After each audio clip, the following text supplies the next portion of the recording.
Chester has imposed on the story of Sir Launfal the thematic simplicity of a folktale, he does not argue very strongly against the perception that the poem features the arrangement of moral values in flat contrast, but only ventures so far as to make the weak and feeble assertion that the poem has some subtleties in thematic development.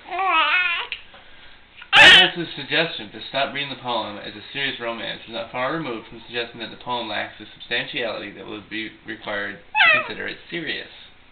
The closer examination for the humor aimed not only at the inhabitants of the Arthurian romance and their world, but at romance itself, that Nat Holmes calls for is simply an Easter egg hunt. An exercise much like doing the word search in the Sunday newspaper, searching each double entendre in the poem and then taking a tally to determine exactly whether or not critics may call Chester's poems humorous.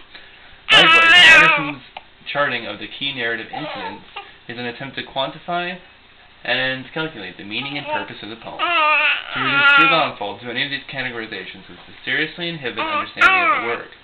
The poem is not one thing. It is fluid, shifting, resistant, and at times even hostile toward this attitude.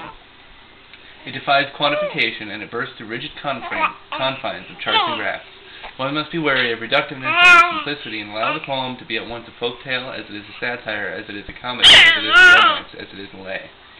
Through the liberating influence of George Bataille's work on heterology, one begins to see that Sir Launfal at its center is about the affirmative, strengthening power of art and the unconscious, which art expresses and fragments as images which dimly stimulate